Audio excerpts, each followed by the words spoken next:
Warning: the Savage Nation contains adult language, adult content, psychological nudity. Listener discretion is advised.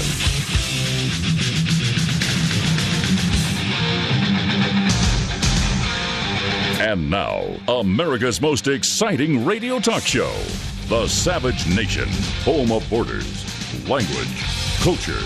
And here he is, winner of the National Radio Hall of Fame Award, Michael Savage. Awesome. Best part of my day starts right now. Brian Sussman in for Dr. Michael Savage. My friend Mike is back tomorrow. So I'm entrusted with the big microphone here. There's a lot to talk about, and none of it on the Savage Nation. None of it on the Savage Nation is fake news, okay? None of this phony baloney. Fake news media is the new Pravda. Karl Marx would be so proud. Unbelievable the things they won't cover. So just a little background. Michael and I have known each other for a long time.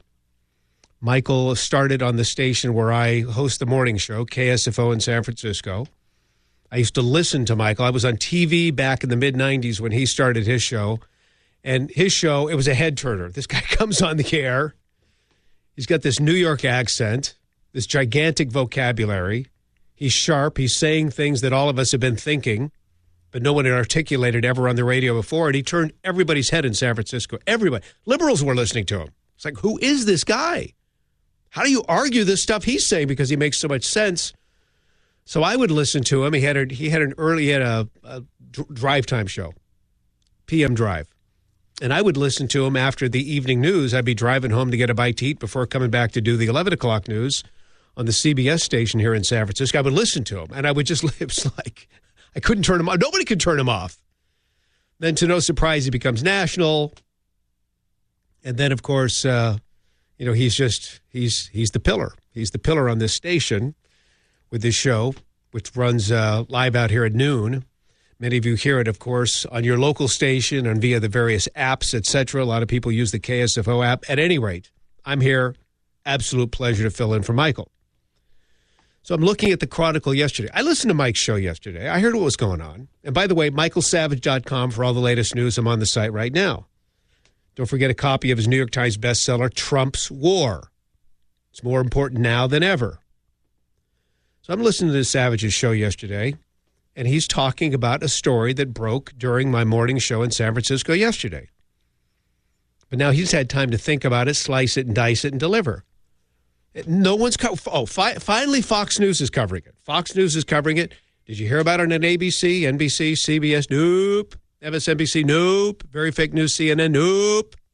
What am I talking about? This story from Davis, California. Now, Davis, California, it's a very, well, I was going to say very liberal. What? California? Very liberal?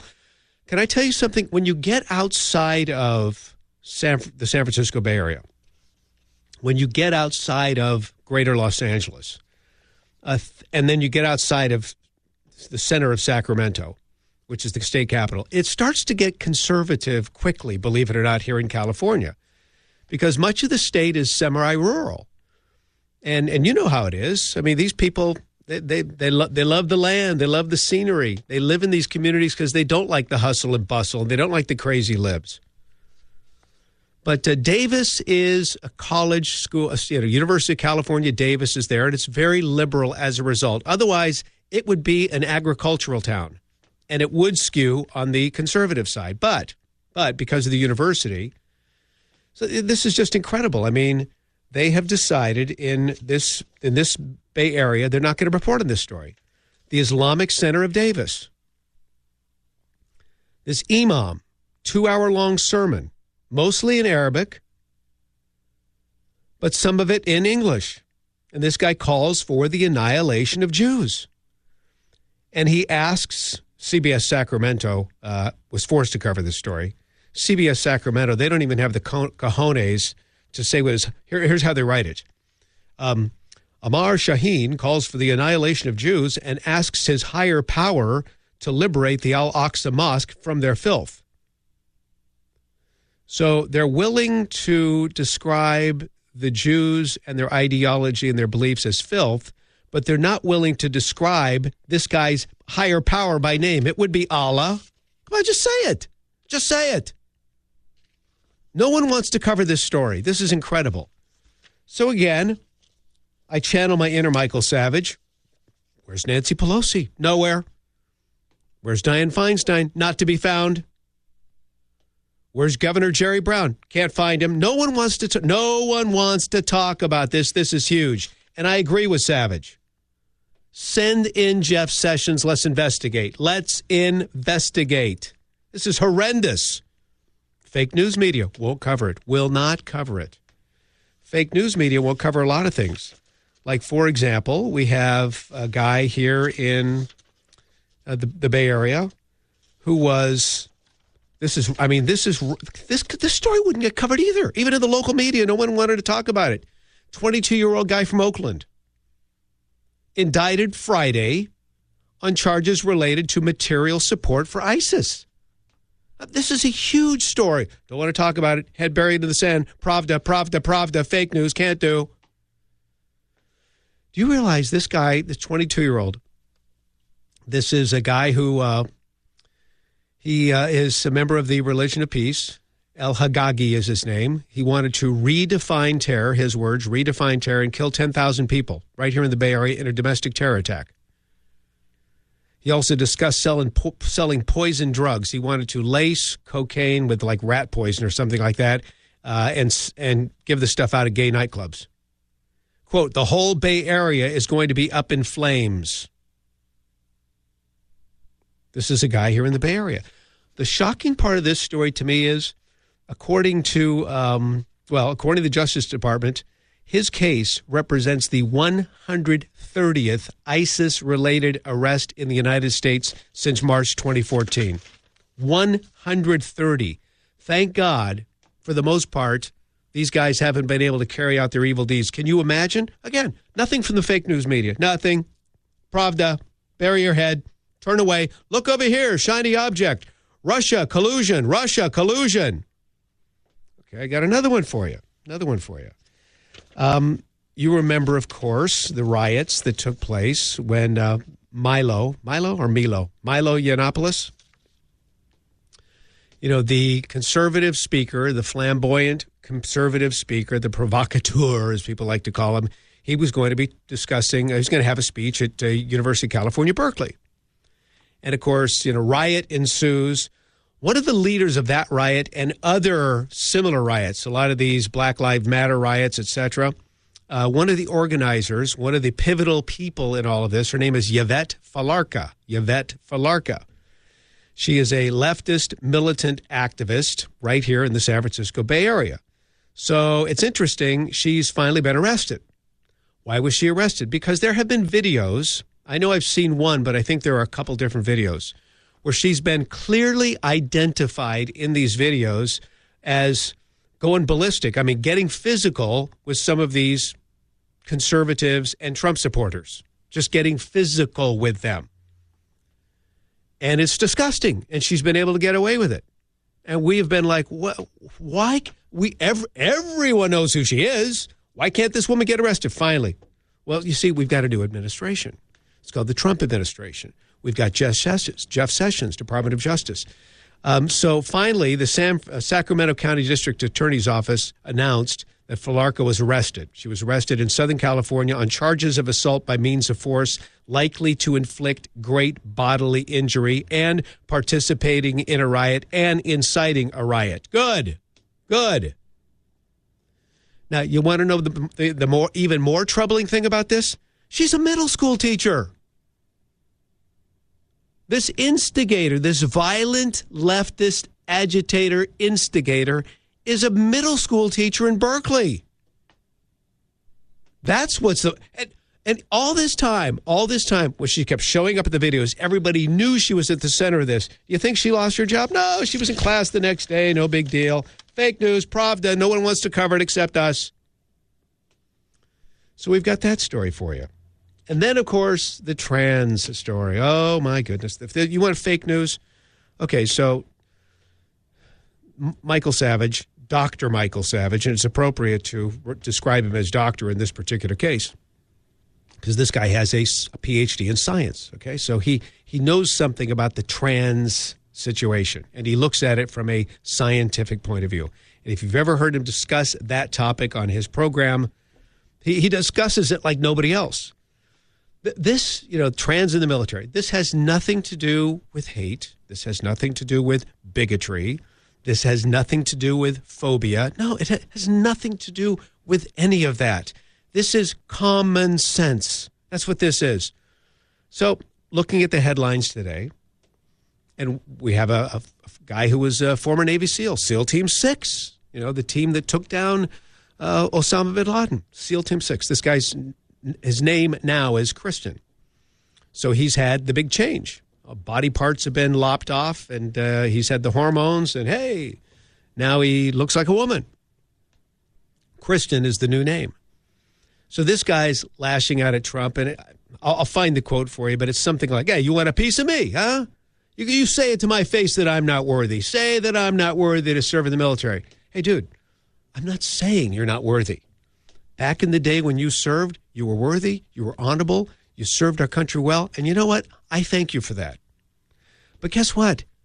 What the fake news media, what the Pravda news media won't tell you, this guy left the military in 2011, comes out as trans after that, and undergoes the whole trans progression in 2013.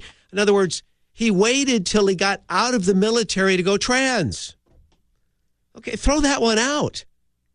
While you were serving, you served. All your attention was focused on the job, not on mental therapy, hormonal therapy, and sex reassignment surgery, because that's the progression. I've listened.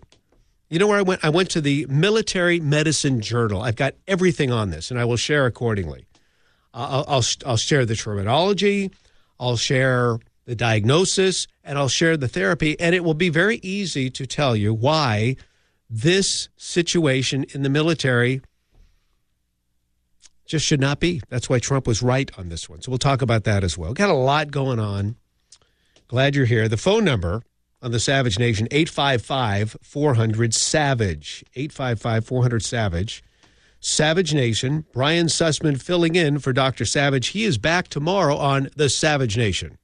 Join the Savage Nation. Call now, 855-400-SAVAGE, 855-400-7282. Savage. The Savage Nation is sponsored by Swiss America, the only company I trust with my financial future. Call 800-289-2646 or SwissAmerica.com.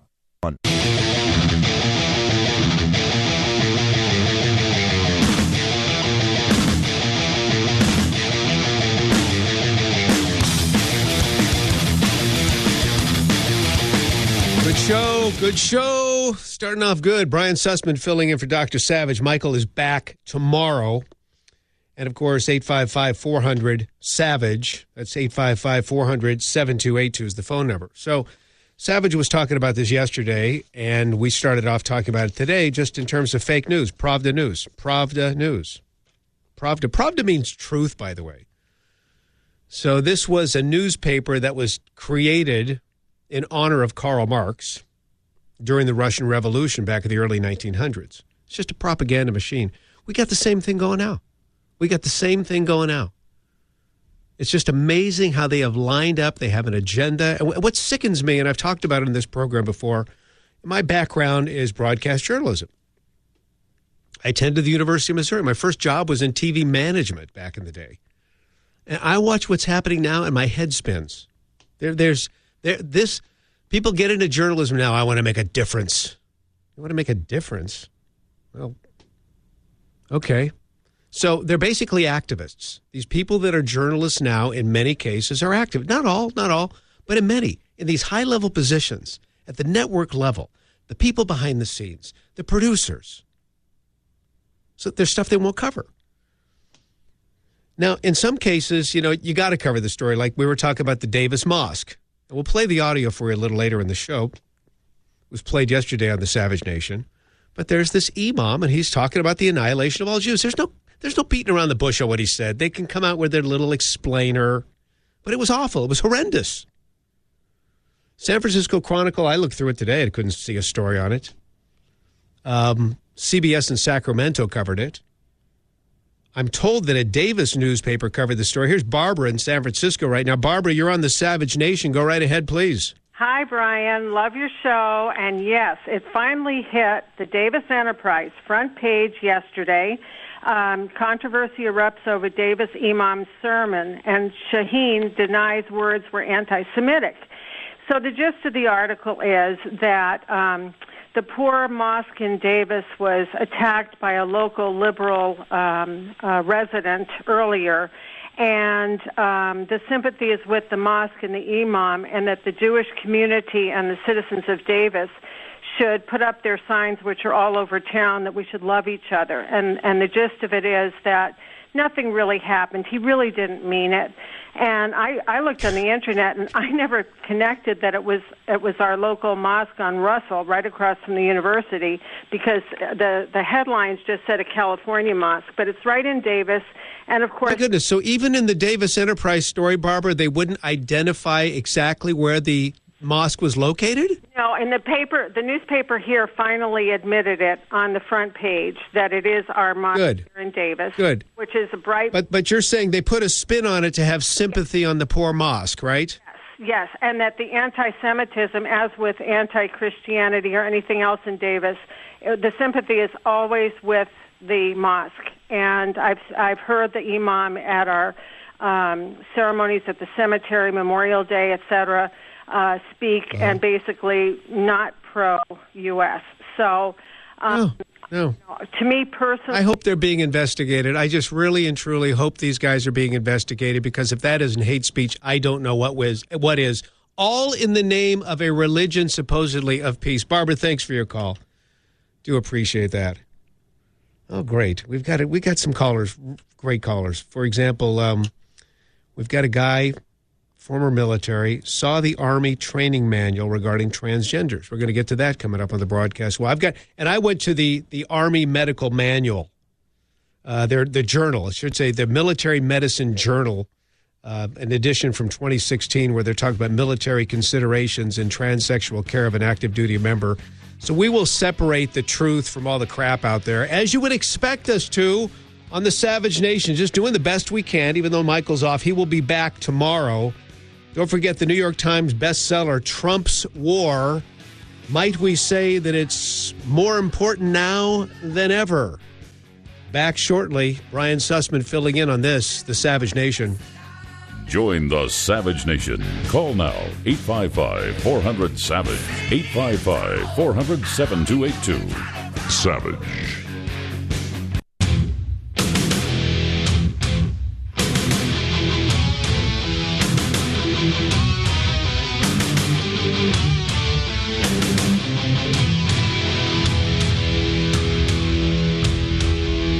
Brian Sussman in for Dr. Michael Savage. Savage back tomorrow, 855-400-SAVAGE. So I'm in the studios here in San Francisco.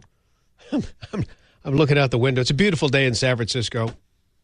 Don't be surprised. You're calling from all over the country. I get that. I always like to ask people just, what's the weather like there right now? Honestly, one of the things I love about doing the show is you get to talk to people from all over the United States. Some of you, I don't live in the real United States of America, okay? I live in Cooksville. The weather here is great, but I like to talk to you about where you live. I want to know a little bit about what's going on where you live. But I'm looking out the window here. You'll love it. So I'm seeing, I'm on a second floor window. I'm looking down street level, and I'm noting, there's a subway right across the street. And the guy's standing in front of the subway, and he's a middle-aged guy, overweight, out-of-style Hawaiian shirt. So I'm noticing this guy, and he's looking at himself in a window like it's a mirror, and he's fixing his hair. And I'm thinking, dude, fixing the hair isn't going to help. Okay, it's not going to help. And all of a sudden, I see this beautiful woman. Just a gorgeous knockdown, drag-out, younger than him woman come up. She couldn't be more attractive. Like a scale of 1 to 10, she's a 12. And she comes up behind him, and then it's apparent they're together. They're a couple. And I'm thinking, how did this guy... And then I noticed where the woman was coming from, because she turned back to go to the brand new Tesla, which is probably worth $110,000. So I'm thinking, must be the money. Some things never change.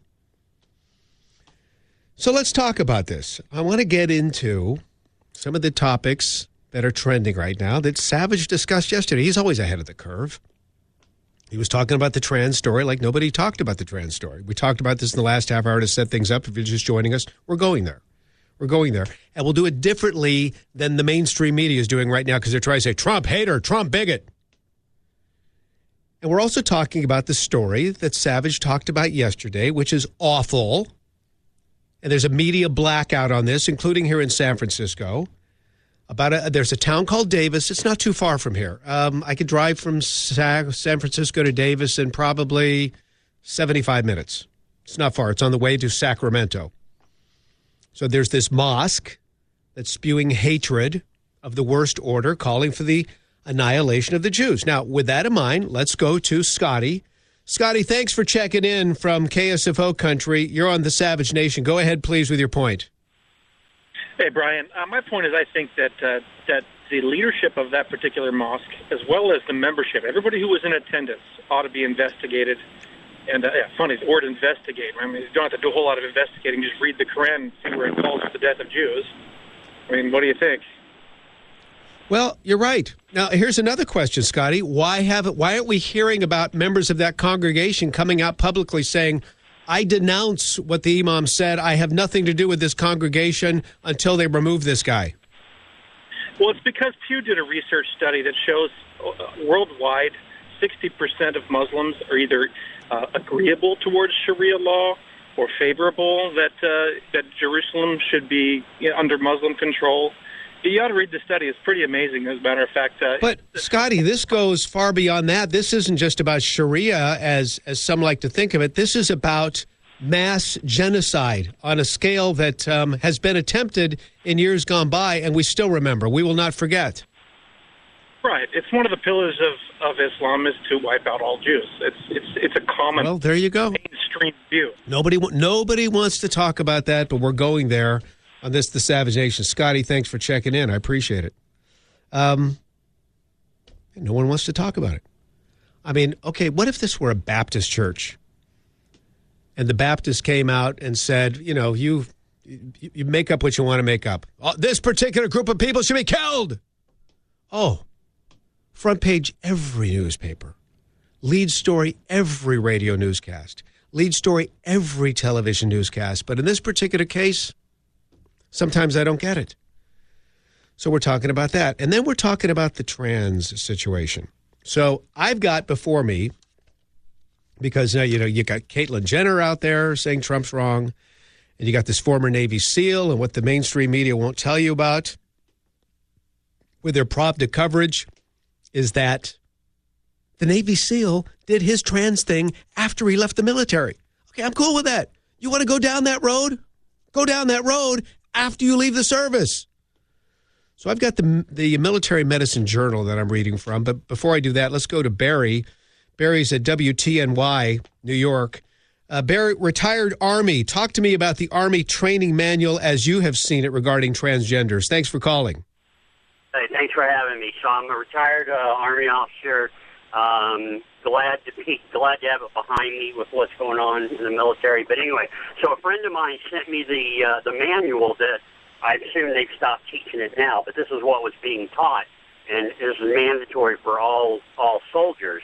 And the part that caught me was the section that basically said, this is the scenario. So you're a female soldier, you're in the shower, there's a couple of females, you're all in their shower, and somebody walks in that does not have the parts that you would typically identify them as a female. You read into that how you want. However, if that person has identified themselves as a female, that is their right, and if you have a problem with it, you're the bad person. You're the problem. If you have a problem, you're the problem. Yeah. Okay, listen, Barry, thanks for your call. So with that in mind, guys, back in the control, let's play clip 12 here. So this is, remind me who Gillibrand is. Is this a senator? Okay, Senator Gillibrand. Here, it's a she, correct? Okay, New York. Okay, gotcha. Thank you. So Gillibrand, Senator, New York. So she's saying, listen to this. She's saying Trump's transgender ban is unconstitutional. Okay, listen to clip 12. I think what the president did is outrageous. These are men and women who woke up that morning, put on their uniforms, went to duty to do the work of protecting this country, only to find out by Twitter that their president doesn't want their service. I can't think of something more disrespectful, more outrageous. There are thousands of men and women in the military serving today in all capacities who are doing extraordinary service for this country, who were just belittled and berated and devalued by the commander-in-chief. Hang on. This ban on transsexuals was in effect for basically 7 years of the Obama administration. 7 years. 7 years. He only did it essentially on his way out of the door. I mean, essentially, it was his last year, right? So let's put that in mind. But then I just want to, I'm not a hater. I'm not a bigot. I'm not a phobe. But let's just talk about common sense, okay? I'm reading here from the Military Medicine Journal from 2016, after the Trump ruling went down. So a recent first of all, they're telling you, oh, it's just a fraction of the cost of the military budget. That doesn't mean anything. I don't care what it costs. You're missing the whole point. And by the way, in this recent cost analysis that I'm reading here from the Military Medicine Journal, they said this affects approximately 188 members of the military per year. So when they say there are thousands of these people, well, 188 per year are being treated as of 2016. But that doesn't matter.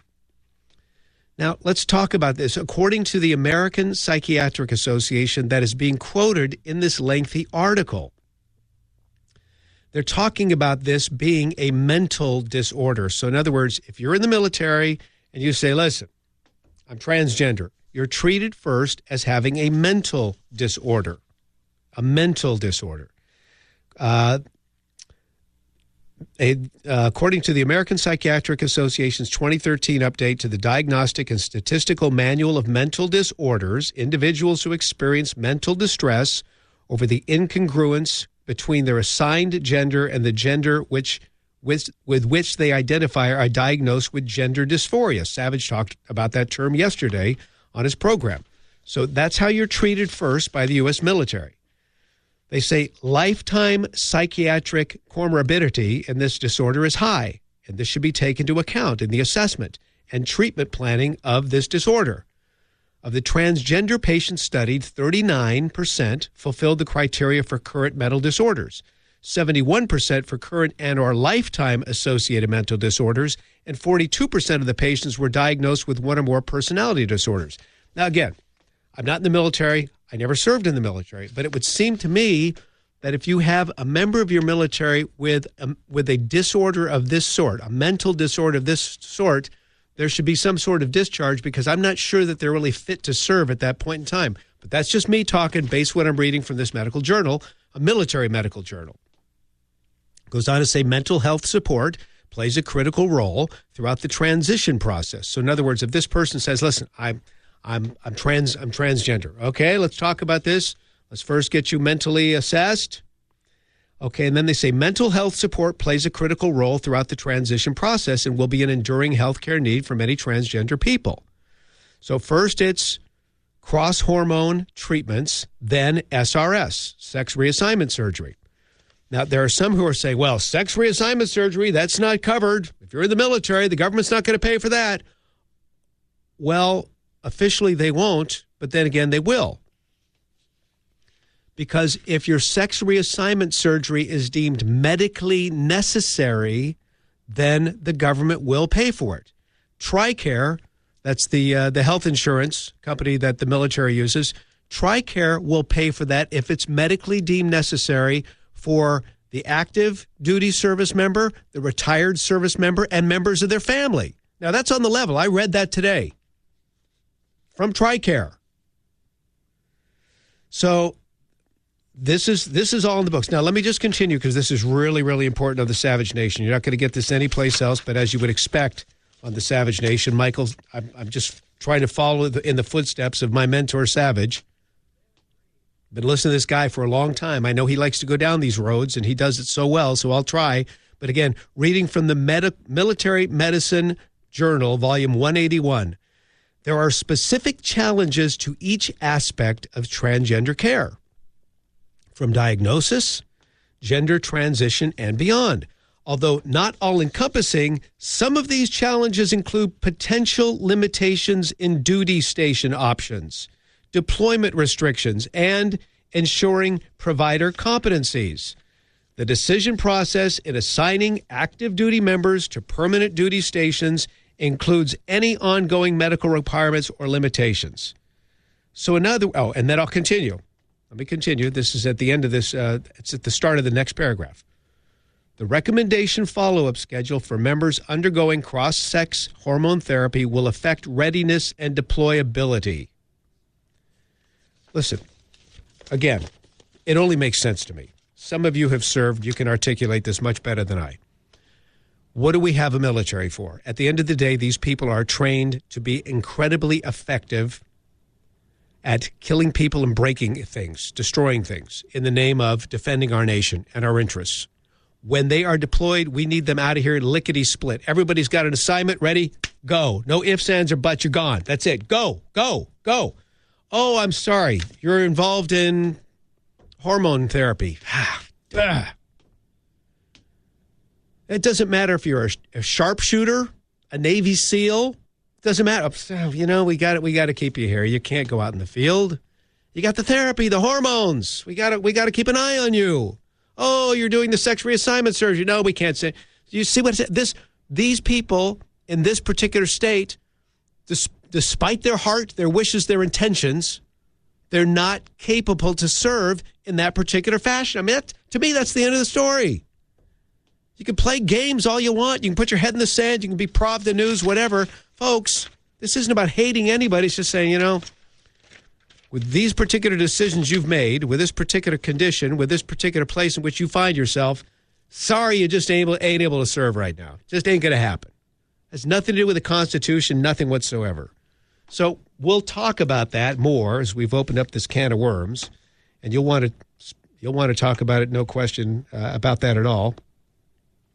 Copy of the New York Times bestseller, Trump's War. Just go to michaelsavage.com for that. Brian Sussman filling in on this, The Savage Nation. Join the Savage Nation. Call now, 855-400-SAVAGE, 855-400-7282. Savage. The Savage Nation is sponsored by Swiss America, the only company I trust with my financial future. Call 800-289-2646 or SwissAmerica.com.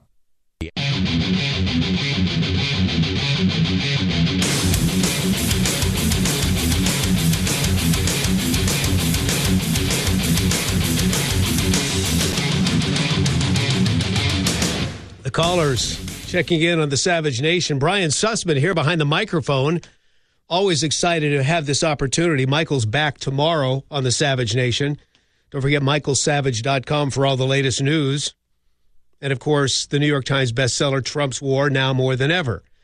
We've been talking about the situation. I'm broadcasting live from San Francisco, Mike's flagship station, where I host the morning show, along with my cohort in crime, Katie Green.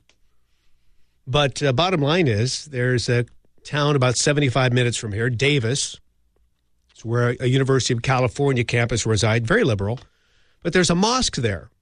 And apparently it's a well-attended mosque. This is the mosque where we had an imam talk about the annihilation of Jews.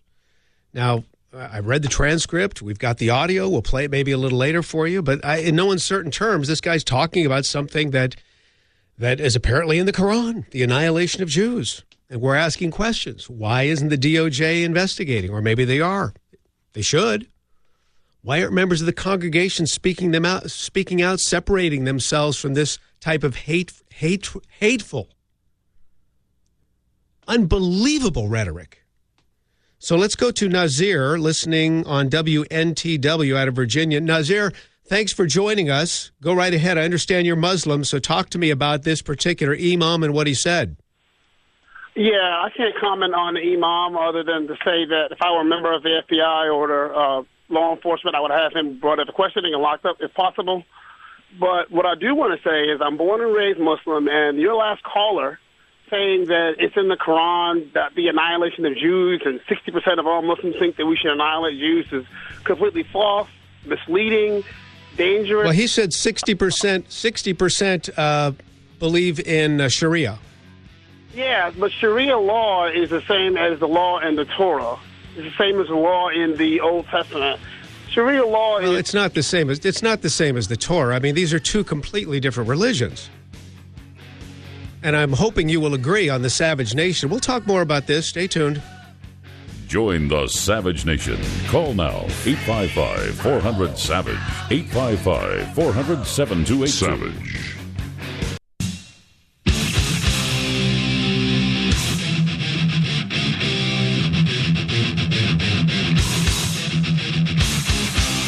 Warning, the Savage Nation contains adult language, adult content, psychological nudity.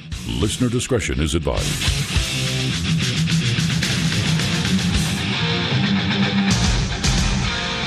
And now, America's most exciting radio talk show, The Savage Nation, home of borders, language, culture. And here he is, winner of the National Radio Hall of Fame Award, Michael Savage. Brian Sussman in for Savage. Savage is back tomorrow. And, of course, I host the morning show on KSFO, Michael's flagship station. And so it's a pleasure to be on the air with you and speak to people from all around the country. And, of course, the phone number is 855-400-7282. That's 855-400-SAVAGE. Get your calls in just a moment. A lot of people want to check in. If you're just joining us right now, first question, where have you been? Second question is, in the last hour, we were talking to a Muslim guy. This is addressing a story that Savage blew up and made national yesterday. There is a mosque in Davis, California, not that far from San Francisco. University town, University of California, Davis is there. The surrounding area is all agriculture, and very conservative, but you get into the bowels of this town of Davis, and it's very liberal because of the college. There's a mosque. That's the mosque where the guy was spewing hate. Now, I'm talking to the control room right now. Guys, do you have the audio? Do you have a piece of this audio? Here's a little sampling of the audio. Now, when I first heard about this story, I thought it was only a transcription, and it was, and a lot of the news, the few news outlets that are covering this, they almost write the stories to make you believe, well, he was speaking in Arabic, but you've got some translators from memory, the Middle East research, memory.org, MEMRI. The ultra-conservative, alt-right, way out there memory organization did the translation, and they say, that's what I thought it was at first. I trust memory, by the way, good people. But no, this guy was actually speaking in English. You be the judge. You tell me, was this a parsing of the language? He really meant to say, no, you listen to this for yourself. Here we go. The Prophet ﷺ says that the time will come, the last hour would not take place till the Muslims fight the Jews. And we don't say if it's in Palestine or other, till they fight. And when that war breaks, that they would run and hide behind every rock and house and wall and trees. The house and the wall and the trees will call upon the Muslims.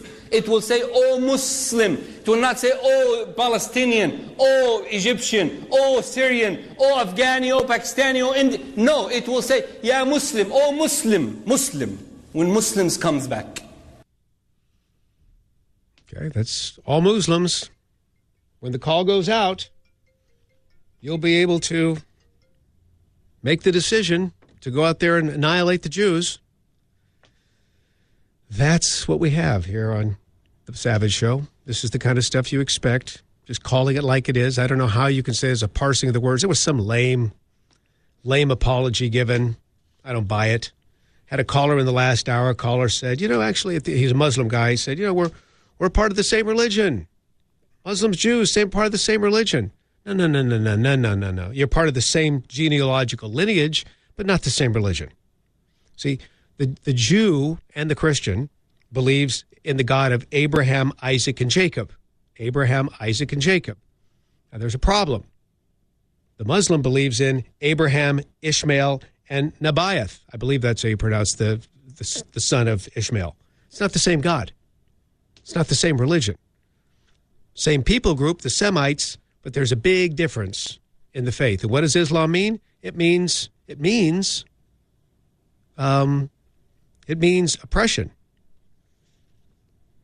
Actually, Islam means oppression. It means submission. It means submission. It's a big difference there. But we can just leave that there and move on to other things, which we will do on the Savage Nation. A lot of people are talking about the trans situation. We're talking about the fake news media. They're finding all of these military heroes who are trans. The biggest poster boy of all, or poster child, I should say, of all, is this guy who was in SEAL Team 6, named now Kristen. Kristen, I'm sure, did very well as SEAL Team 6. Highly decorated, we're told. This guy's made of the right stuff. Exceptional. Then he went through the transition. But what they're not telling you is that this happened after he was in the military. That's when he became a she. My point is, and I read from, in the first hour, I read from the Military Journal of Medicine. And they're talking about how people in transition in the military cannot be deployed like everybody else. When the military says, okay, this unit, go. If there are people who are trans, they can't go because they have ongoing medical issues that have to be addressed, including their hormone therapy. So they can only go to certain places. That, to me, seems like a gross inefficiency. So, again, it's not about hate. It's not about being a bigot, a phobe. This is just about efficiency. Now, let's talk to Tina. Tina's listening from KKAT in Utah. Tina, you're on the Savage Nation. Go right ahead. Thanks for calling. Hi, can you hear me okay? I can hear you just fine. Go right ahead with your statement. Sorry about that. Yeah, I'm a registered nurse, and I was in the military, and been out of the military, and I've worked pre-op, post-op, and medical care of strictly just people going through the transition reassignment protocol. Now, Tina, if I can interrupt you really quick, because I have a lot of questions, so just forgive me for asking this one first, because I think it's very important. So you've been involved in the medical care of those going through the transgender process. Did you serve any of those people while you were in the military? In other words, did you see a sexual reassignment surgery taking place when you were in the military, or just the hormone therapy? No, when I was in the service, it's going to date me, but I was in during Saudi with George. Okay. 92, 2001.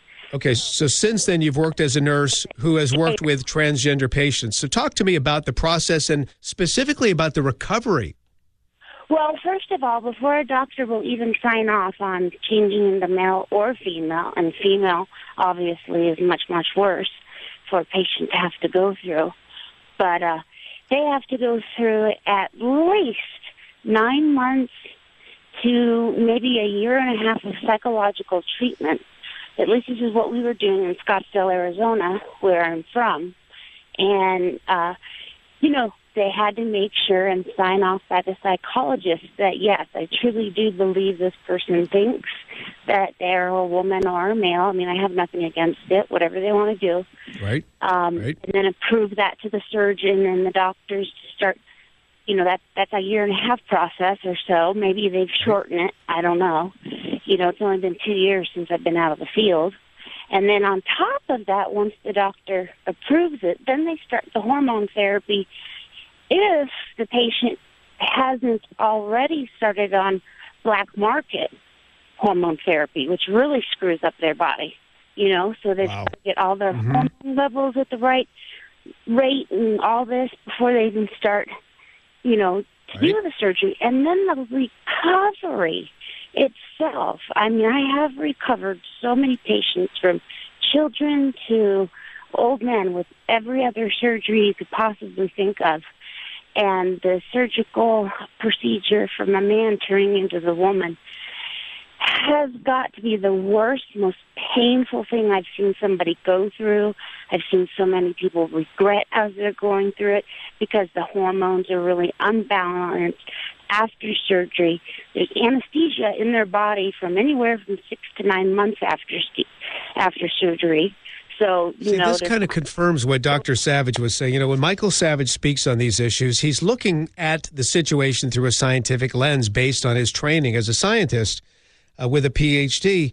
So here you are describing all of this. It starts with massive psychiatric evaluation and therapy, then the hormone therapy, then finally the surgery. And the surgery, as you're describing it, and I was reading some things about it today from this military medical journal. My gosh, it defies description. I mean, Savage has described it quite well in no uncertain terms. But now you're telling us the amount of pain and then even regret, correct? Yeah, I've treated over. I know at least over 1,000 patients pre and post op. Wow. At least. And I would say that women turning into men, of the people that I usually, it's a higher percentage of women or men, wanting to turn into women. That's a higher percentage. Right. Then that they wish they didn't, they wouldn't have had it. They didn't know it was going to be so painful. The plastic surgeon or the surgeon that they had, once they got the write-off from the psychology doctor, was just like, great, this is going to be fine. No big deal. Let's just sign off on it. Kind of like the same thing, kids, young women getting pregnant and they want an abortion and they go in, they get the abortion. The doctor, nurse don't even talk to them, don't give them any information. They do it. And now the numbers are like in the 80% or 90% of women totally, completely, regret having an abortion and wish they would have. There's a lot of regret, and a lot of these women, really, whether they're, I've heard from psychotherapists who say that there are a lot of women who need the psychotherapy after undergoing that procedure. But how about this one when you're changing your body? And no one really thinks about it. Think, oh, this will be so wonderful. But we're talking about major plumbing changes that are all going to be artificial in nature. And I've often thought, what about all of the ongoing complications? That must just be incredibly miserable to go through. Yeah, every day once you go home, the home care that you have to do on yourself is miserable. Seriously. Oh, no, that's not enjoying. That's just not, that's not sexual enjoyment. That's not physical enjoyment. That's not empowering. I thank you for your call. Thank you for your call, on the Savage Nation. Okay, so now where do we go from here? I'll tell you where we're going to go from here. Got to make a change. I was here. I'm in major city of San Francisco. I'm walking nearby this radio station a couple days ago. I see two guys clearly homeless. They've got all their worldly goods. They're sitting on a bench in a really nice part of San Francisco. These guys don't have a pot to pee in, okay? And they're on their phones. And these aren't just flip phones. They are on smartphones, and they're clearly surfing the web. I wanted to take out my camera and take a picture of them and just tweet it out so people outside of San Francisco could see this. But as I was reaching for my camera, I thought, I don't know how I'm going to be very discreet here. And these guys are younger guys, and they're big, and they look half crazed. They're probably on drugs or something. I thought, if they see me take this picture, who knows what's going to happen to me? So I didn't. But the things I learned today about guys like that and how easy it is to get these phones and all the other things they're able to do with them, I'm going to share in just a moment. It's going to blow your mind. And then we'll take more of your calls, of course, on this, The Savage Nation. Join the Savage Nation. Call now, 855-400-SAVAGE, 855-400-7282. Savage. The Savage Nation is sponsored by Swiss America, the only company I trust with my financial future. Call 800-289-2646 or SwissAmerica.com.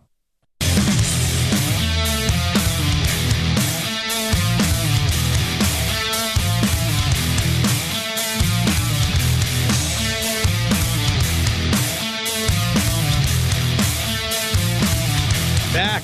Sussman in for Savage right here on the Savage Nation. We'll get back to the top stories of the day, and there are many, of course. Trump, Russia, collusion. Sick of it. Sessions. I agree with Savage. I don't know what's going on between Trump and Sessions, but I think Sessions is just a great man of integrity. And the fake news media, I see all these stories. I read all these stories. I watch all these reports, unnamed sources, anonymous sources. Sick of it.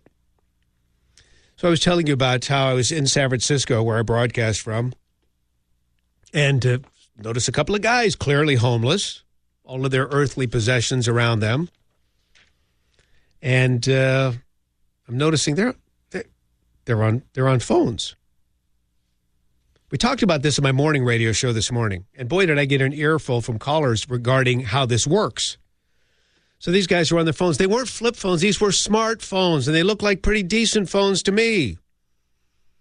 So we've all heard about the Obama phones. Every time, with every phone that you have, there's a portion of that phone bill that goes to a program called Lifeline. Back in the day, Lifeline was used for landlines for poor people, so they always have a lifeline in case they need to call 911. It's right there. So that was with the landlines. Now it's transferred to the wireless. So we're all paying for this stuff. But at least in California, this may be going on where you live as well. My guess is it probably is. There are these pop-up stands, these little booths that pop up all over the place. And people are behind, the booth, behind the counter, and they have phones, which they're giving away. These are the Obama phones. How do you get one? All you have to do is show an EBT card. What is an EBT card? It's an electronic benefit transfer card. It allows state welfare recipients it allows state welfare departments to issue benefits via these magnetically encoded payment cards. They're used in most states. All you have to do is go, I've got an EBT card. No other identification is necessary. Just you could have stolen the darn thing. Yep, got my EBT card, and just by showing the EBT card, boom, you get your phone. Now, I don't know how the plan works. I don't know how many minutes you get. All I know is I see these guys in San Francisco, and they're surfing the web on these things. This is incredibly dangerous on many levels, right? Okay, you've got the homeless guy jacked up on drugs, watching porn, no doubt. So how does this work? But wait, there's even more. Some of you are probably very familiar with the Square. The Square is that little device that you can plug into a smartphone so that it will receive payments via a credit card or a debit card. These guys have Squares now. They actually have Squares on their phones so that they can take donations from passersby via plastic. Okay, I'm going to get into this a little further. It's going to blow your mind. Brian Sussman filling in on this, The Savage Nation.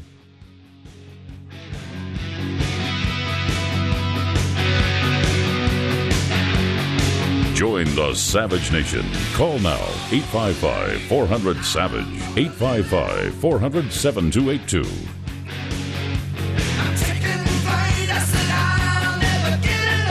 Savage.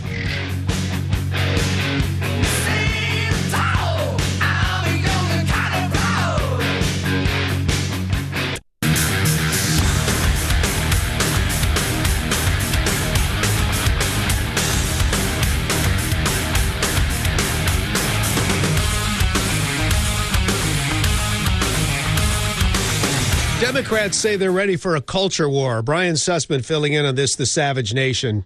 Now more than ever, the New York Times bestseller, Trump's War, Savage's most recent book. Go to michaelsavage.com for that. You want to get on the program? Well, we've got some great callers on hold, which we'll try to get to, and we will shortly. 855-400-SAVAGE, 855-400-7282. Democrats say they're ready for a culture war. They're ready for a culture war. Well, you know what? They're the ones who started the war. They're the ones who started the war. Let me give you a case in point. We were just talking about this, and I will continue my thoughts. I'm walking in San Francisco, see these two guys, clearly homeless. They're on phones. They're not just they're on cell phones. They're not talking to anybody. They're surfing the internet. And I'm thinking, how do these guys? Are you kidding me? I know about the Obama phones. I remember that. Every time you pay a phone bill, there's a portion of your phone. Just look at the bill, all the fees, etc. Here in California, we're 12th highest on the list. There's a 20% surcharge, tax and fees on every phone bill, 20%. Many states are much higher than that. But nonetheless, it's a sizable chunk of money you're dishing out every month. Some of it goes to this Lifeline service, which gives the poor people the Obama phone. How do you get one of these phones?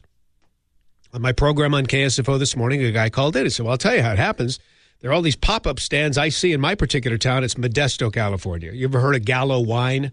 Gallo Wine comes from Modesto. It's about an hour and 15 minutes east of San Francisco Bay Area. So Modesto said, we have all these pop-up stands that occur, and these little pop-up booths, people are giving out the Obama phones, these free phones. I said, what do you mean, giving them out? All you have to do is show your EBT card. What's an EBT card? Electronic benefit transfer card. This is the food stamp card. The food stamp card. You know, the supplemental nutritional assistance program, SNAP, and then state benefits. It's all on a card now. And you can use this card for food, and in many cases you can use it for cash.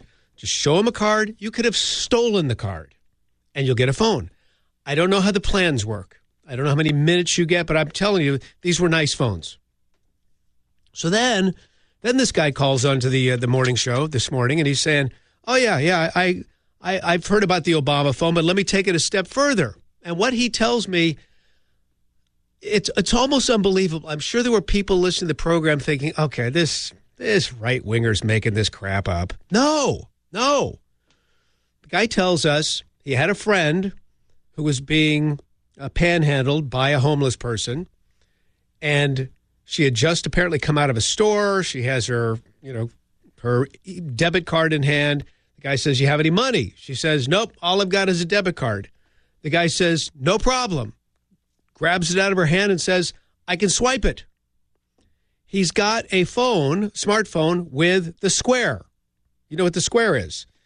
The Square is it's a little cube that allows you to make transactions on your phone. My introduction to the cube was a bunch of years ago when I was on one of my book tours for, I think it was Eco-Tyranny, and we were selling books at a point of purchase at an event, and my wife said, hey, listen, why just do this cash? Let's take cards. So we got the Square. And a portion of every transaction, it's a tiny portion, but a portion nonetheless goes to the Square company. That's how they make their money. So they have these cheap little devices that work very well, attach them to your phone, and now your phone's a point of purchase register. Swipe the card, there you go. So this caller says the homeless guy was using a Square to get money. Just goes right into an account. And it sounded outlandish. But then we're doing a little research on the morning program, and here it is. San Francisco homeless now accept the Square. So I am not making this up. So Square is a San Francisco headquartered company, and you've got all these young millennials working for the company. They all want to give back. Oh man, I want to feel good about myself. I just want to give back, man. So Square came up with something, so they'll all feel like, and listen, what's the purpose of all these? I'm surrounded by these. You have no idea. The neighborhood I live in San Francisco is surrounded by all of these startups. And you know what? Some of these are going to hit big time. So the people who started these companies, invested these companies, are working at this company now, and they have an equity stake. They're going to make loads of cash. But at the same time, they're for the little guy. Just like my friends in the Silicon Valley, I have tons of friends working in robotics, and they're working in artificial intelligence. And I listen to them talking about how great things are. There's robotics, artificial intelligence. We won't need the Uber drivers. We won't need the truck drivers. I'm saying, wait a second. You are as liberal as the day is long. You voted for Bernie Sanders. How do you rationalize this? You're talking about all of this technology that you're involved in and that you're going to make money, lots of money off of, and you're going to, and yet you're for the little guy, the same little guy you're going to put out of work. They can't rationalize it. Well, man, that's why we need universal income, because when these people are put out of work, we need to take care of them. We need to have universal income. That's why you get guys like Zuckerberg from Facebook talking about universal income. Yeah, everybody will get a check, $1,000, $2,000. We're not going to tell them how to spend it. We don't want to judge them. So that means they can put it up their vein. They can put it up their nose. They can put things, use your imagination. So now we got the Square. So now the company Square, again, this is the liberal way of trying to feel good about yourself, rationalize the great wealth that you are in the process of making. We're going to have Project Square Cares. Project Square Cares. Well, and I'm reading from an article that's describing all of this. I don't even know where the article's from. But it says this. Project Square Cares, announced last week, aims to donate thousands of Square-branded credit card readers to panhandlers throughout San Francisco so they can take Visa, MasterCard, Discover, or American Express from any passerby. Oh, and I'm reading about Karen Stone, Square's self-described community-ista. She's at a BART station. You've heard Savage talk about these BART stations in San Francisco as Bay Area Rapid Transit. You've heard Savage talk about this, okay? Now, this is from somebody writing an article about how great the Square is. I met with Karen Stone, Square's self-described community-ista, at the Civic Center BART station. Folks, this is the armpit of the free world, where a group of Square engineers had set up a table to distribute card readers to a line of scraggly men and women. We at Square care about giving back to our community, and we thought long and hard about how we can improve the lives of the most vulnerable members of society. Okay, so Ms. Stone, dressed in a Square T-shirt and hoodie, looks like the quintessential tech worker. While many anti-gentrification critics complain about tech workers being uninvolved with the neighborhoods they live in, she explains that Square is one of the first tech companies to aid the homeless. So she's all proud about how she's getting involved with the homeless. She's walking in their footsteps. Give me a break. You walk in their footsteps. You took a Lyft car to get there. It even goes in here. Here's one guy from Square. I tagged along with Fernando Cortez, a staff design engineer at Square, as we journeyed the Tenderloin, another armpit. It's awful. It's awful. So he talks about 5 minutes later, somewhere between Turk and Eddy Streets, Mr. Cortez accidentally stepped into a pile of human feces. This is just what Savage talks about on the sidewalk. He said, "This is all rather new to me personally. I haven't met too many homeless people until now, since I usually lift to work and back. I take a lift. Aren't you special? You don't even walk there. You take a lift. Boy, that's really cozying up to the homeless.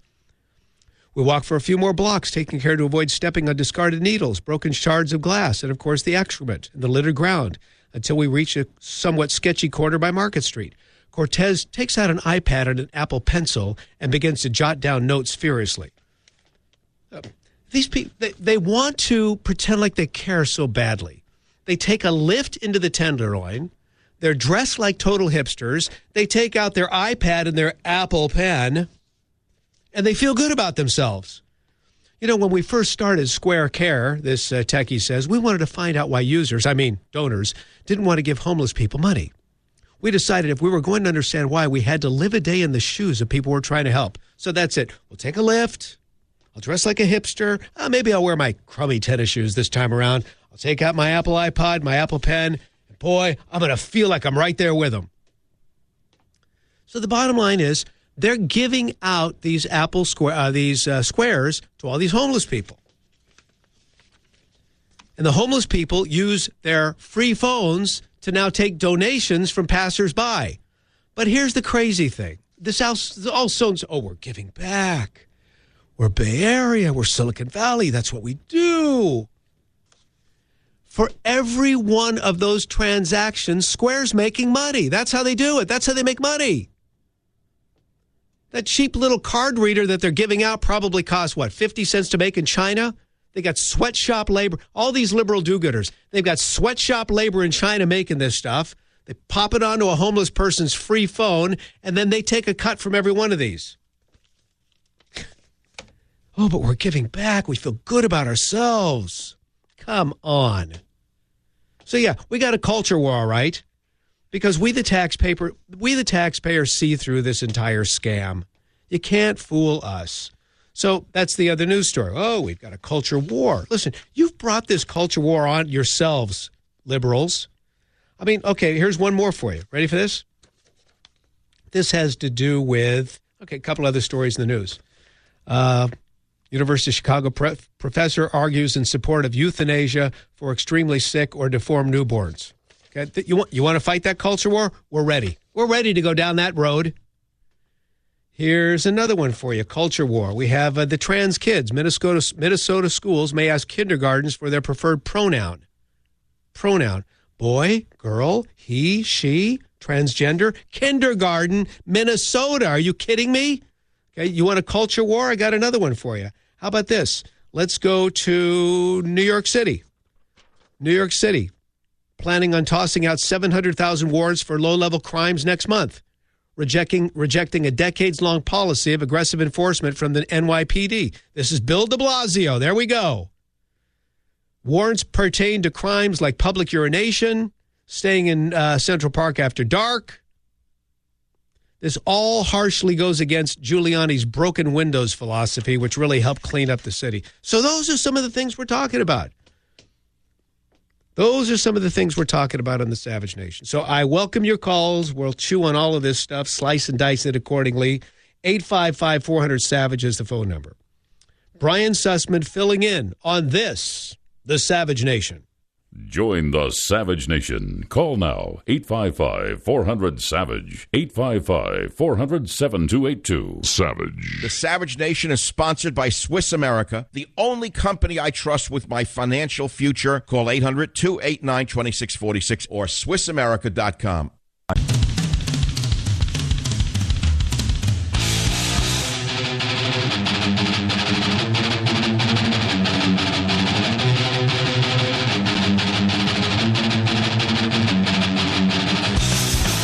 Brian Sussman in for Dr. Michael Savage here on the Savage Nation.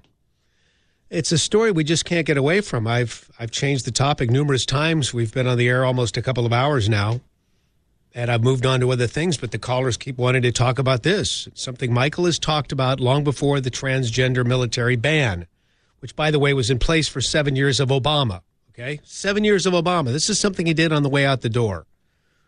And the military generals, not the people that he placed in the military, but the military generals, the career guys, were not for this. And by and large, the troops were not for this.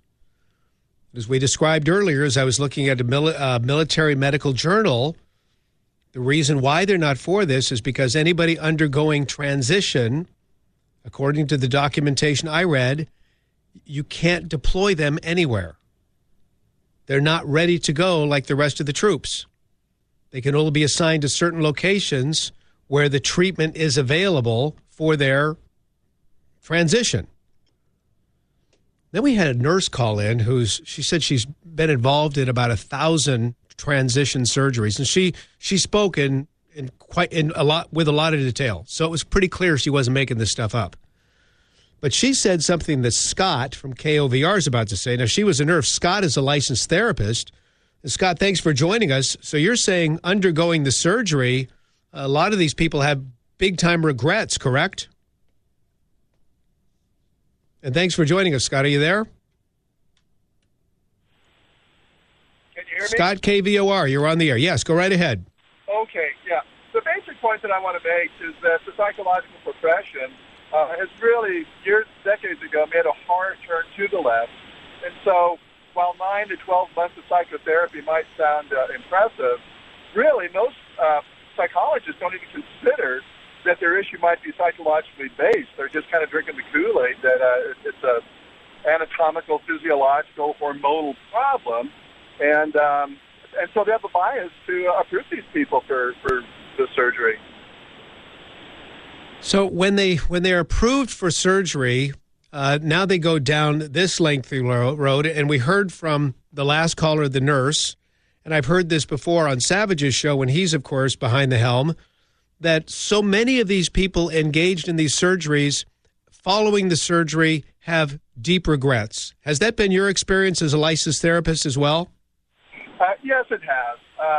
In my experience, in my clinical experience, 99.99% of these people have underlying psychological issues that are primarily responsible for their gender identity confusion or same-sex attraction or what have you. And to not address those and to go forward with surgery is just really laying on an additional layer of problems to their life. And then it all comes to the surface afterwards, and it's very distressing. Oh, and then there's no going back. Scott, thanks for calling out of Colorado. I mean, how many of you have ever been involved in a surgery? I've had many surgeries that I have to stop to count how many. Fortunately, none life-threatening, but just a lot of anatomical issues. You never look forward to the surgery. And after the surgery, there is so much pain, so much discomfort. And I can only imagine what it's like when you're doing surgeries of this proportion where you're redesigning the body via plastic surgery and then making some major league plumbing changes. All of this with hormones being employed at the same time. That just sounds wild to me. There was an epic battle that occurred today. You're going to hear this coming up. Maxine Waters, you know, that crazy representative from Southern California.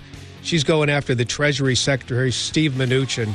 Stick around. This is worth listening to on The Savage Nation. Join the Savage Nation. Call now, 855-400-SAVAGE, 855-400-7282. Savage.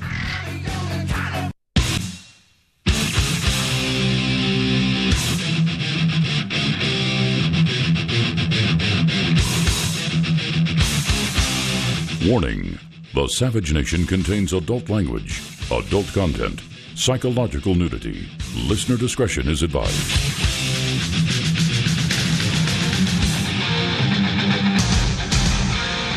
And now, America's most exciting radio talk show, The Savage Nation, home of borders, language, culture.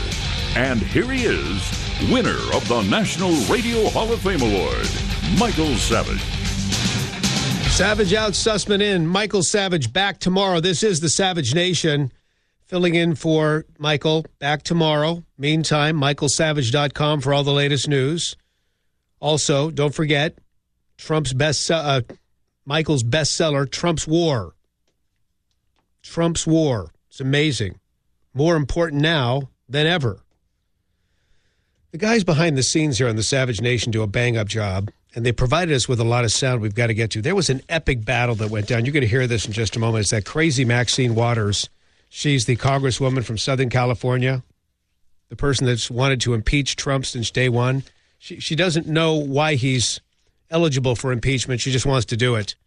So she gets into it with Treasury Secretary Steve Mnuchin over an information request at a House Financial Services Committee hearing. That's today, by the way. You're going to hear this in just a moment. It's great. But some of the other sound, I just want to detail some of this for you on the Savage Nation. Then we'll open up the lines and take your calls, 855-400-SAVAGE. But let's go to Donald Trump. Here's Donald Trump talking about the progress that has been made in the last 4 or 5 months involving the defeat of ISIS. This is something that the lamestream Pravda media doesn't want to talk about. But this is clip 4. Take a listen. We've made more progress in the last 4 or 5 months than I could say the previous administration made in 8 years. And then we have to see what we have to see. But I will tell you, ISIS in Syria, ISIS in Iraq, ISIS in other locations, we have made tremendous strides. Our military is an incredible fighting force. They're an incredible fighting force, and that's the goal. Let's make them the best fighting force. Let's reclaim that which was lost during the Obama years, including a move that he made essentially on the way out the door to go transgender. Military leaders don't like it. This is not it's not a move that creates efficiency. I want the most efficient military possible. I want those guys and those gals to protect us. When there's an enemy, I want them to soundly destroy the enemy and tear apart their infrastructure. That's what we do very, very well. And as I've shared on the program, and I'll just go through it one more time, just briefly. I won't go into as long a detail as I did earlier in the program, but I'm reading from the Military Medicine Journal, issue number 181. I'm reading on page 1184. There are military-specific challenges to each aspect of gender care, from diagnosis, gender transition, and beyond. Some of these challenges include potential limitations in duty operations, station options, deployment restrictions, and ensuring provider competencies. In other words, these guys and gals in transition are not able to be deployed like everybody else. The decision process, it says, that assigning active duty members to permanent duty stations includes any ongoing medical requirements or limitations. They can't be deployed like everybody else. Okay, so we go from that to this. Now, listen, some of these are just hilarious. But first, here's what. I'm actually quite surprised. This is Paul Ryan, not necessarily a big fan, but Paul Ryan says he shares Trump's concerns about transgenders in the military. Okay, so Paul Ryan, clip 6, please. The problem here, or the concern here in the House, was whether or not the military will be forced to pay for these surgical procedures. I share those concerns. The question on the broader issue, the DOD is reviewing this with the White House. I want to see what it is they actually produce. Okay, so a lot of people say, well, those sexual reassignment surgeries aren't covered by military insurance. Yes, they are. Yes, they are. Yes, they are.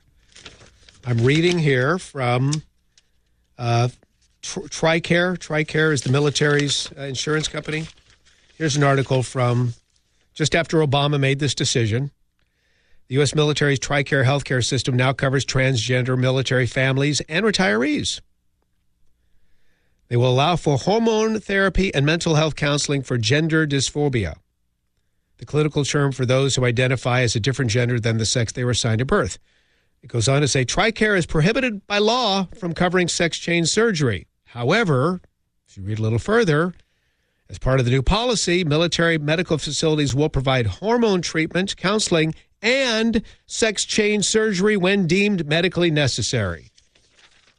They never do a sex change surgery unless it's deemed medically necessary. So in other words, your taxpayer dollar does cover that. Now let's continue. Here's Commander Stephen Rogers. He says, listen, what Trump did, this isn't about hate, bigotry, phobia. This is about combat readiness. Clip 7. I believe it has everything to do with combat readiness. In December of 2015, President Obama, to his credit, had opened up the doors for women to take combat roles. And I asked myself the question, why did it take him so long? You know, he was in office quite a while. And you know what President Obama was concerned about? Combat readiness. A lot of questions need to be answered before you throw a policy into the military. And the military certainly is not the place to experiment. Okay, so there's a guy who knows. Here's a woman who doesn't know. This is Senator Whitehouse from New York. Is Whitehouse from New York? Gillibrand's from New York. Where's Whitehouse from? Senator Whitehouse. Senator Whitehouse. I don't know, there are 50 of these people. You'd throw 100 of these people. You'd think I'd know where this one was from. Democrat Senator Whitehouse. Anyway, Democrat Senator Whitehouse. Listen to this one. Are you ready? First of all, this person says trans people have a constitutional right to serve in the military. A constitutional right. Now, I can tell you what the Constitution says about this if you want to, but I'd rather move on. This person says they have a constitutional right to serve in the military. Senator Whitehouse also says, are you ready for this? Trump's transgender military ban is an attempt to distract from Russia.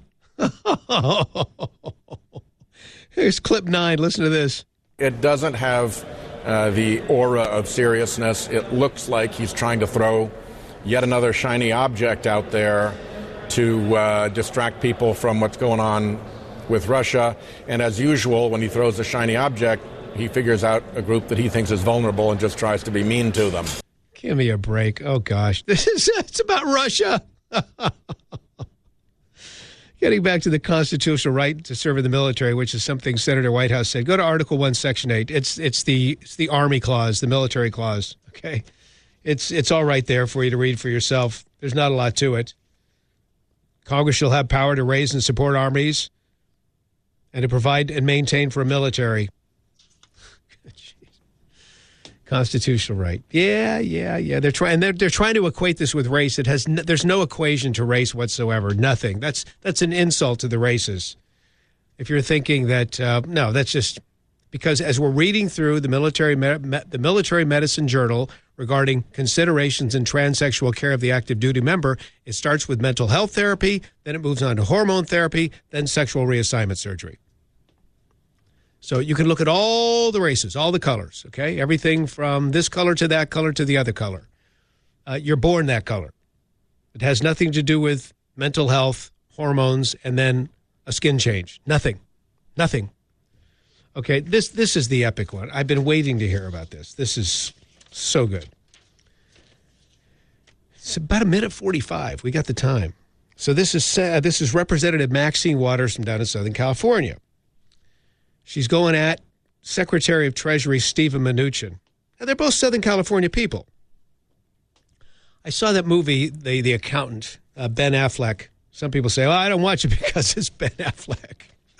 That's what the guys behind the scenes were saying. But I saw it. It was a very good film. Really good story. You know, the number one ingredient for a good film, what is it? Good movie? Story. All caps. Story. You got to have a good story. This has a great story. And so I'm watching it. I'm in the theater on the big screen, and I'm one of those guys, I like to sit through the credits because every once in a while I know somebody in the credits, you know, some gaffer or some best boy, somebody like it's always a low-level friend who's in Hollywood. But I'm sitting there going through the credits, and first credit, I mean, film comes to an end, fade to black. Here come the credits. Executive producer, Steve Mnuchin. I'm laughing my head off. Because at the time in which I saw this, you know, he was just being announced as the Treasury Secretary. It was hilarious. So Maxine Waters, this guy's a financier, okay? He's a big league money guy. He's a businessman. And he's being badgered by this woman. I'm serious about this.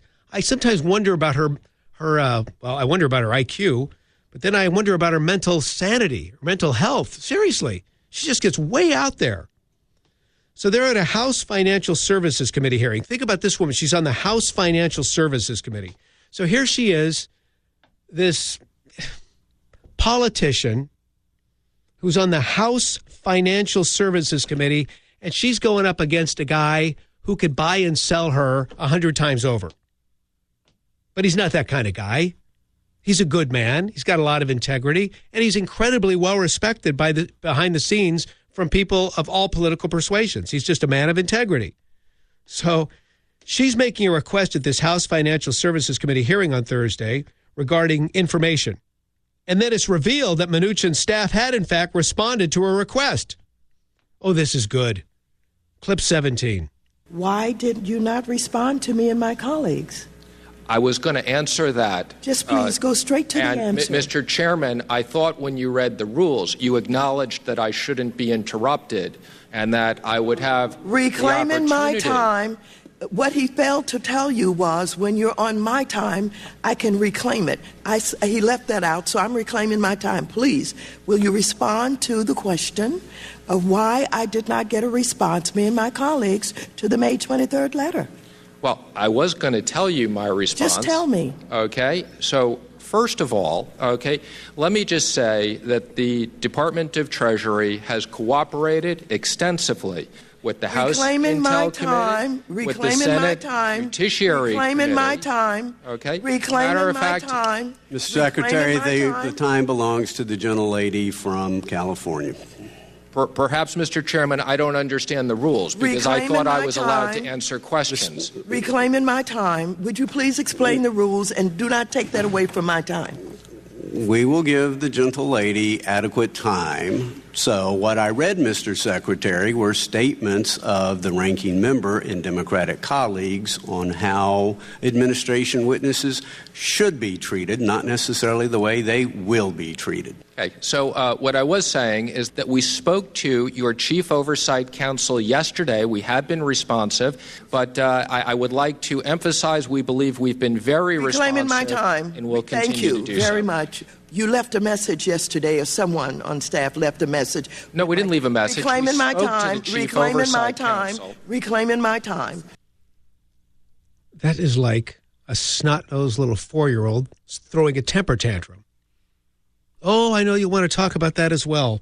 Brian Sussman filling in on this, the Savage Nation.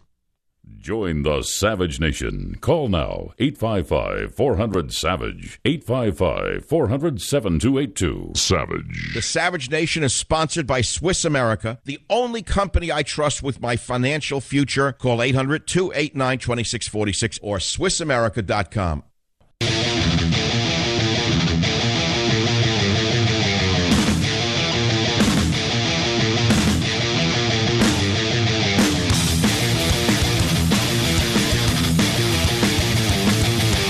Reclaim my time, reclaim my time, reclaim my time.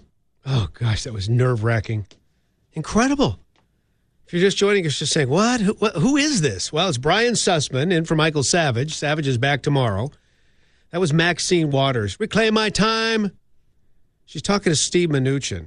She's talking to Mnuchin. Mnuchin's the Treasury Secretary. He's a brilliant man not to be messed with. I mean, can you think about this? Here he is.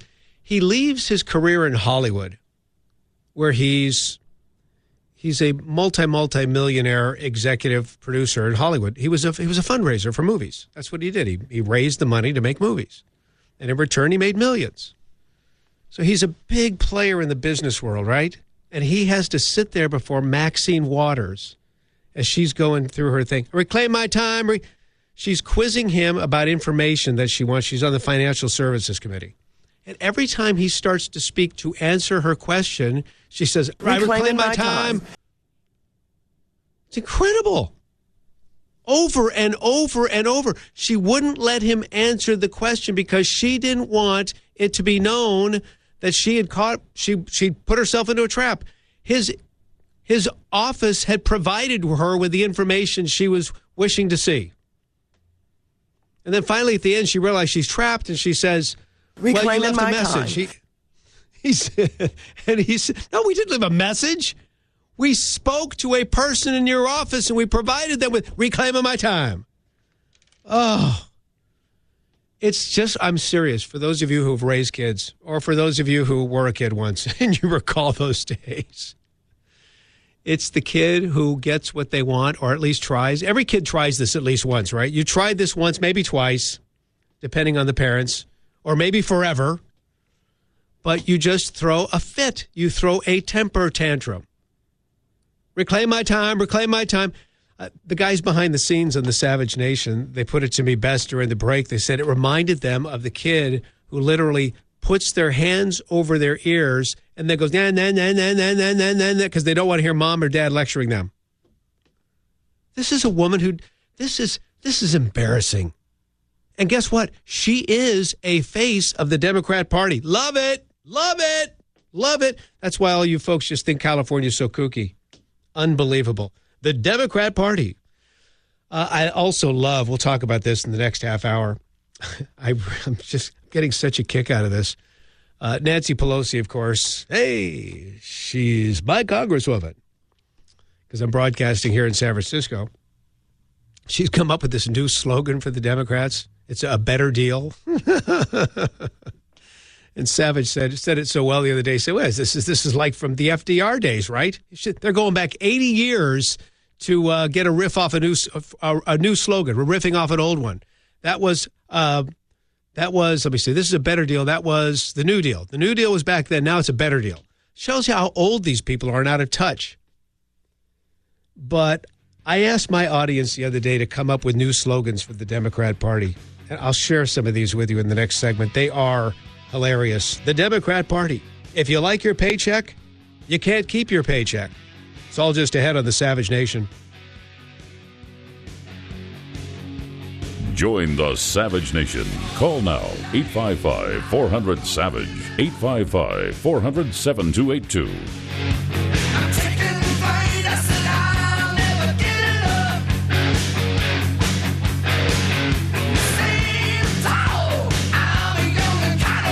Savage.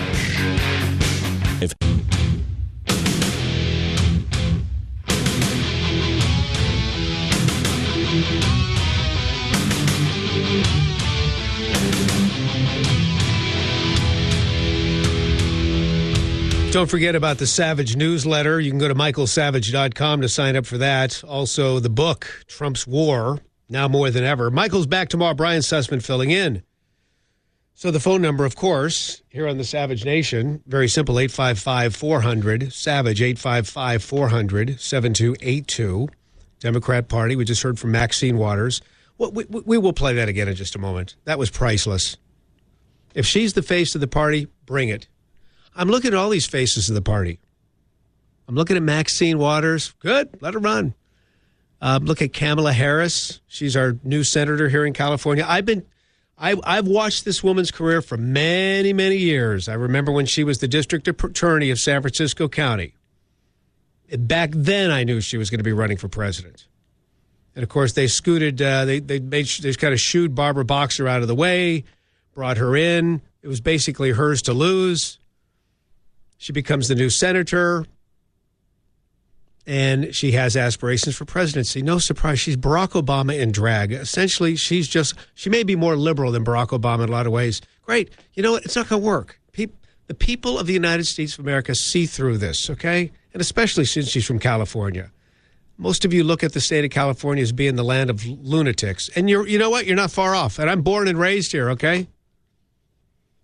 Lived most of my life here. Moved to Chicago when I was in 8th grade. Loved that experience. Loved being in the Midwest. The people are just the very best. Went to the University of Missouri. So I did spend some time out of the state. But I'm just telling you. And it's no wonder so many people are leaving this state and going to other states, like, for example, Texas. There was news, quarterly news came out today. Texas is booming, 4% GDP last quarter. California flatlines. California has flatlined. California's most populous state, largest economy. If you looked at our economy overall compared to other countries, we'd be like the 6th largest international economy. Texas, second largest state, second largest economy. They're booming. Why? Less regulation, more freedom. That's what it comes down to. So you got the Democrat Party. Go ahead, bring on these faces. Look at Nancy Pelosi, face of the Democrat Party. Fine, bring it. Bernie Sanders, face of the Democrat Party. Good. Just put it out there. Who else? Yeah, Debbie Wasserman Schultz. That's another big story. The scandal involving her IT team. Bring it. Maxine Waters, put her out there. That's fine. Al Gore. He's got the new movie. Is he thinking about a run? You bet. I'll bet you he is. Go ahead, bring it on. Bring it on. Democrat Party. Nancy Pelosi has a new name for the party. The new slogan for the party. A better deal. A better deal. A better deal. So I asked my audience this week, I think Monday. Okay, you give me some better names for the party. I want better names for the DNC. The Democrat Party. 2 words. Why work? The Democrat Party. Start at the bottom, stay at the bottom. The Democrat Party. Make America dependent again. The Democrat Party. If you like your paycheck, you can keep your paycheck. The Democrat Party. Home of the Whopper. The Democrat Party. Why work and make it when you can vote Democrat and we'll take it?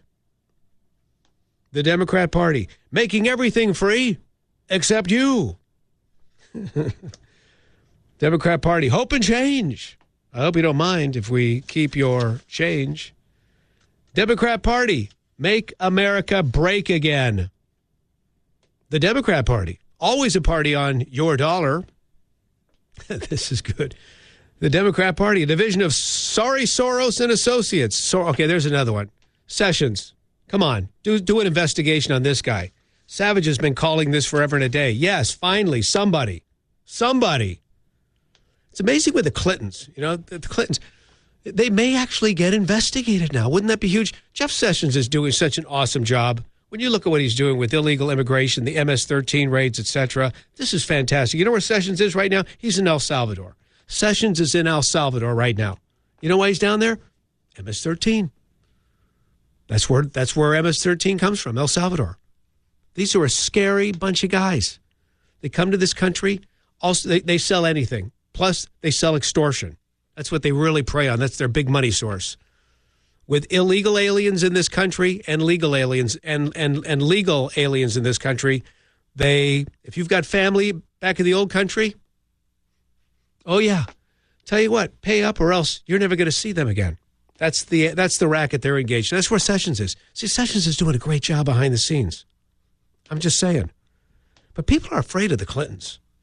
People are afraid. Gingrich was on Fox News talking about this. I think the guys have a clip. Okay, here's Gingrich talking about why so many Republicans are still afraid of the Clintons. Clip 19. There are a lot of Republicans who are afraid of the Clintons, that the Clintons still have so much latent power and have so many connections in Washington establishment that they're just afraid to take them head on. And I thought, what a pathetic situation when you have control of the Judiciary Committee in the House, control of the Judiciary Committee in the Senate.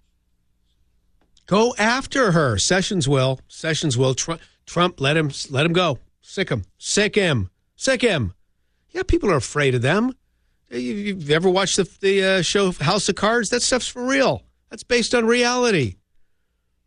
These people they play dirty. Let me just say, they play dirty. Don't you remember those FBI files back in the day in the Clinton White House? Do a little research on that for some of you younger listeners. What were those FBI files all about? Hey, listen, they're all doing op research. They'll get dirt on anybody. And I believe in D.C. they use that dirt against people. You go a little too far. Speak out like this. Vote that way. Okay, we'll talk about that little affair you had with that blonde in that hotel. And your face is stone cold because you know what they're talking about. I believe that happens. Democrat Party. A division of sorry Soros and associates. The Democrat Party. Open borders mean more voters. The Democrat Party. 3 million illegals can't be wrong. The Democrat Party. Victims are us. The Democrat Party. Welcome to Fantasy Island. Or here's another. The Democrat Party, bend over and leave the driving to us. Okay, there is a story that we cannot run from on the Savage Nation. You can't get away from it. It's all over the news. I think people are intrigued. It's almost like a plane crash. We like the plane crash stories. We don't like the idea of a plane crashing. We don't like the idea of the result of that, but we're intrigued by the stories because none of us ever wants to be in that situation. And so it is, I think, with this sex reassignment surgery. Anybody who's ever had even a minor surgery knows, the pain afterward, the recovery afterward, the complications sometimes afterward. And now you're talking about rearranging a body in this particular manner. Let's go to Morris checking in here from KSFO land on the left coast. Morris, you're on the Savage Nation. Go right ahead. Thank you for calling. Yes, thank you. The reason I wanted to comment on this, just as you said, first of all, why should I, a taxpayer, be paying for a decision that someone has made to change their sexual identity? That's coming out of the taxpayer's money. And like I told your engineer, it's like me, a black man, want to decide that I want to be white now, and I want the government to pay for a race identity. So it's ludicrous, to think that. And the other point, I just thought, I may not be wrong on this, but President Obama, he made the decision. It did not go through Congress. It was the decision that was made by him, an executive decision. So how can my president at that time, who I did not vote for, how can he decide for me without going through the people I sent to Congress to represent me what he's going to do about my tax dollars? So thank you very much. That's great. And that's an excellent call. Because again, when you look at that was one man's decision behind the scenes, essentially on the way out the door. For 7 years of his administration, transgenders were not allowed. Now we're told, there were thousands of them. Well, I don't know, but I will tell you this. Just again, I'm reading from this military medicine journal from about the time when Obama passed this. Put forward this command. He was the commander-in-chief. But they're saying a recent cost analysis of gender transition-related care estimates that approximately 188 members per year may seek to transition. So that's 188 per year. So at the time that this policy was instituted, nobody was transitioning in the military. Now we're told suddenly there are 6,000 people transitioning. But in fact, when this transition policy was made by Obama, The military was saying, well, we'll probably about 188 per year. So these figures don't square with these media numbers. It's kind of like the media throwing out that number all the time. Well, we've got 11 million illegals. We've had 11 million illegals in this country for 20 years. Give me a break. But they do what they do with the media because they are the fake media. They are the Pravda media. Marx would be oh so proud. Marx would be absolutely proud. So that's a story we just can't get away from on KSFO. Everybody's thinking about this. Everybody's wondering about it. But then, again, going back to this information that I've been able to find, they say mental health support plays a critical role throughout the transition process and will be an enduring health care need for many transgender people. So is this what we want for our military? Ongoing mental health support? Listen, you're in the middle. I want you to be mentally fit and mentally ready to go out there and do the job. It would seem to me, if you've got these mental health issues, you're not fit to serve. Nothing against you personally. It's just you're in the wrong line of work. And again, there are military-specific challenges to each aspect of transgender care, from diagnosis, gender transition, and beyond. Some of these challenges include potential limitations in duty station options, deployment restrictions. The decision process in assigning active duty members to permanent duty stations includes any ongoing medical requirements or limitations. So in other words, listen, if you have these mental health issues, if you're in mental therapy, if you're in hormone therapy, how can you go out there and do what the military wants you to do? You can't be deployed with your unit. Depending on where you're going, they're not going to have the services to help you out. So then I'm continuing here. The recommended follow-up schedule for members undergoing cross-sex hormone therapy will affect readiness and deployability. Close physical and laboratory monitoring is recommended in the first year of hormone therapy, with a recommended follow-up interval of 2 to 3 months. You can't be deployed. You can't be deployed. That's why when, for example, we had that very brilliant piece of sound, this is from Commander Stephen Rogers. Okay, this guy is a big wheel in the military. And he's saying Trump's banning transgenders in the military. It's not about hate. It's not about bigotry. It's not about phobia. It has to do with combat readiness. This is from CNN. Clip 7, please. I believe it has everything to do with combat readiness. In December of 2015, President Obama, to his credit, had opened up the doors for women to take combat roles. And I asked myself the question, why did it take him so long? You know, he was in office quite a while. And you know what President Obama was concerned about? Combat readiness. A lot of questions need to be answered before you throw a policy into the military. And the military certainly is not the place to experiment. No, it's not a laboratory for social experiments. This is a place where we want our very, very best, our very, very well-trained to be ready to go anywhere in the world on a moment's notice, no excuses. Get out there and fight for us, defend our nation. Period. That's it. 855-400-7282, that's the number. Brian Sussman filling in on this, The Savage Nation. Join the Savage Nation. Call now, 855-400-SAVAGE, 855-400-7282. Savage. The Savage Nation is sponsored by Swiss America, the only company I trust with my financial future. Call 800-289-2646 or SwissAmerica.com.